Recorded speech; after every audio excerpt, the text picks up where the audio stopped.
പുതിയ ചാനലിൽ. നമസ്കാരം, എൻ്റെ പേര് PKC മുഹമ്മദ്. ഞാനൊരു മാധ്യമ പ്രവർത്തന രംഗത്തു നിന്നാണ് ഇതിലേക്ക് എത്തിയത്. ആദ്യമായിട്ട് ഈ സ്റ്റേജിൽ ഈ നിലയിൽ കയറാൻ അവസരം നൽകിയ ദൈവത്തിന് നന്ദി പറയുന്നു. അൽഹംദുലില്ലാഹ്. പിന്നെ എൻ്റെ ഗുരുനാഥന്മാർ, അതായത് എൻ്റെ ലീഡേഴ്സും എൻ്റെ അസോസിയേറ്റിനും കൂടി ഈ സമയത്ത് ഞാൻ നന്ദി പറയുന്നു. അത് പറയാതിരുന്നാൽ അത് ഏറ്റവും വലിയ നന്ദികളായി പോകും എന്നുള്ളതും കൂടി എനിക്ക് നന്നായിട്ട് അറിയാവുന്നതാണ്. ഞാൻ ഇതിലേക്ക് വന്നിട്ട് 3 മാസം കഴിഞ്ഞു. എൻ്റെ സുഹൃത്തും മാധ്യമ പ്രവർത്തകനുമായ സിദ്ദീഖ് സാറാണ് എന്നോട് ഈ അവസരം പറയുന്നത്. പിന്നെ അങ്ങനെ എന്നോട് പറഞ്ഞു, ഞാൻ ഒന്നും ചോദിച്ചില്ല.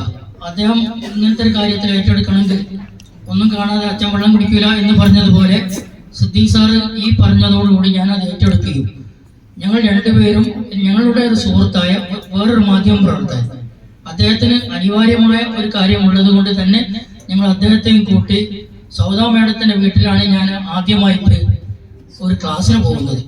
അവിടെ ചെന്നപ്പം ബഹുമാനപ്പെട്ട ബിജു സാറാണ് അന്ന് ക്ലാസ് എടുത്തുകൊണ്ടിരുന്നത്. അദ്ദേഹം പറഞ്ഞ കാര്യങ്ങളൊക്കെ സശ്രദ്ധം കേൾക്കുകയും എനിക്കുണ്ടായ സംശയങ്ങളൊക്കെ, പ്രത്യേകിച്ചും ഞാനും സിദ്ദീഖ് സാറൊക്കെ തന്നെ ഒരു മാധ്യമ ഫീൽഡിൽ വർക്ക് ചെയ്യുന്നത് കൊണ്ട് സംശയത്തിന്റെ രോഗികളായിരിക്കും ഞങ്ങൾ. ഒരാൾ പറയുന്നത് അതേപടി വീങ്ങുക എന്ന് പറയുന്നത് ഞങ്ങളെ സംബന്ധിച്ചിടത്തോളം വളരെ പരിമിതമായൊരു കാര്യമാണ്. ആയതുകൊണ്ട് കുറെ സംശയങ്ങളൊക്കെ ഞാൻ ചോദിച്ചു. എൻ്റെ മുന്നിലിരിക്കുന്ന പുതിയ ആൾക്കാർക്ക് വേണ്ടിയിട്ടാണ് ഞാൻ ഈ കാര്യങ്ങളൊക്കെ പറയുന്നത്, അല്ലാത്ത ആൾക്കാർക്ക് വേണ്ടിയല്ല. നമുക്കുണ്ടാകുന്ന സംശയങ്ങൾ നമ്മളെ ലീഡേഴ്സിനോട് നാം വ്യക്തമായിട്ട് ചോദിച്ച് മനസ്സിലാക്കുക തന്നെ ചെയ്യണം.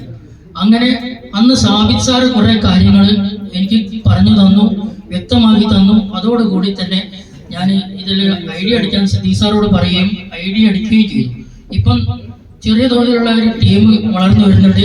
ആ ടീമിൽ തന്നെ 2 പേർ ഇന്ന് അച്ചീവായ ആൾക്കാരാണ്.